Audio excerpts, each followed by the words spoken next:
Ole clear tu te masain chibai kanan buk leve ka cheu hei thil hi tam tak hi mu tur hi oma politics a hian a bik takin ani zuala thil chi rang hi thlenga thil soi chi rang hi ngai thlak tur hi om treu maya ti chuan a bikin Mizoram politics lama LADC sarkar na siam chungchang thil te an han thom emo an rinong nok kha kanan ngai thla zo chau kha ani a ti chuan hei tun truma hian kan han tar lan ve tu ro chu tun lai social media chuan WhatsApp te le Facebook a bikin viral na sakhup maya chu engdang ni lovin lunglei not bial tu MLA pu Vimal Somplunga MST ana an party office lunglei chungin khom hun manna thu soya CM special package chungchang soi chuaka chumia chuam kan han mu chin viral toite apum khan ngai thlak tur chu om tho mai theia khata khan CM special package chu MLA ho te po kan han thu khoma kan chief minister pulal du oma hi ZPM ania chu wangin ZPM mi le sa ni lo chuan en dong don lo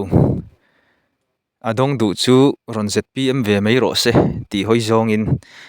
thu chiang fek fokin a soi chuaka chu ai mu theina oma tun lai tak hian adar na sariawa Mizoram mai ni lo rampon mun rang khovel mun rang zofa Mizo tong ngai thla thei ik chuan an riat vek te po kan han ring ani ti chuan an han soya worker kal khom tan chuan a lom om ngang ani ang kut te po an beng lual hloma kha tu hnai aron dar chiam mai a hei engpo ni sela thil tam tak ngai tu ngai hi a oma hei kan riat theu angin kalphung thar mi pui sarkar antia chu in thlanma anin zorna te po ani main en chin ro tiang chi te kha ani tuna kan ZPM sarkar kalmek hi chuta chuan thil tam tak hi sarkar nuwa hian nia a thalam te po soi tur tam tak om kara hian thil fu tok lo hi lo le thla thina tun truma hemi video han viral po hi Facebook a hian a bik takim mu tur om treu maya comment chi rang a oma then khat chuam om ve lom mani party mi le sa ti chu in du sak ve tur lom ti te po an oma chu tiang chuan MNF le Congress po anin du sak na sa kha zo zain local to party in du sak na in tu na mi te na han ti ve mai lom le tiang chi zonga han comment te po kha riat tur hi om treu maya mu tur po om treu ta chu ti lai ro chuan i kha chu tle ma ZPM party mi le sa aniamo aru ka ZPM lo site deuh emo MNF le Congress ning ve lak lo to shim te po ani mai theia amaro chu ti lai ro chuan mi tam zok ti mai te ang he video viral ron viral comment tu tam zok chuan i khatiang lo lam zong khan an comment treu maya in thlan ma enga ni wal upa council ma anin tiam kha anwa titalo ve tiang chi te hei hetiang ani te chuan an ma sarkar to te ne in ang khat renga lo male an tiang chi te kha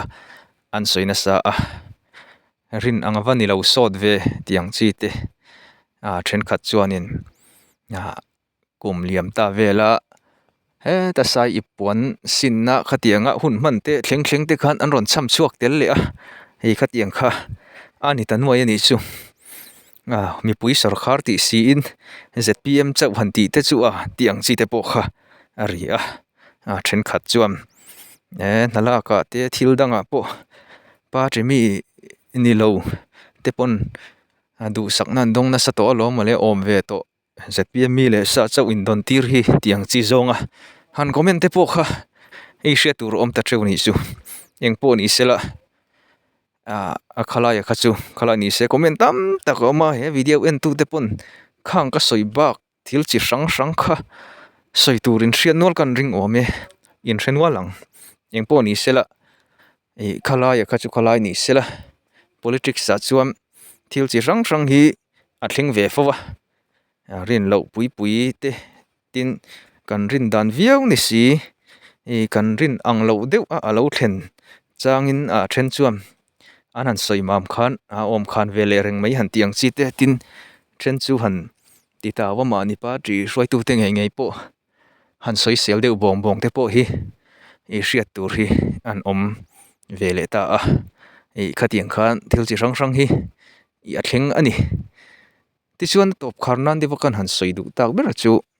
impo lo ni sela nia politics a chuan ti khan political party kha anin sarkar choka pakhata sarkar line pakhat opposition a lo oma khatiang kham anin bei changa oma anin thlop chang te po om ve tho boka chuti lai kara chuan tun khovel hi hei computer smartphone digital khovel internet khovel ani to wangin trong te hi film khur hi angai me mani ti hi tu te pen kan thria tangai tlem lai dewa tang khan ka soi to thina kei pon tun ma yuti hun lai mo straight kan nei hlima mo sang khat zakwa somriat a som kwa a sang ni pani pathum pali panga bor chhovel ang mai kha thil hi ani to lawa media khovel nasata kan chen to wangin kan politician te po film khurangai trong thu la ta khoi mola ya thu soi zeu khatu na mo video an hon la a han dara nuwa chuan khovel pum kan zo fa te omna zong te hi awa fan le ta me thin ni chu wangin party kan lo in du saka ham that na kan lo in pe bik deuh ani pon mani party mi le sa te in thlan la ya thei to pa lo tang ve te an du saka ni pon kha chu politics a chuan thil thleng thei ve renga te po angai theia maro chu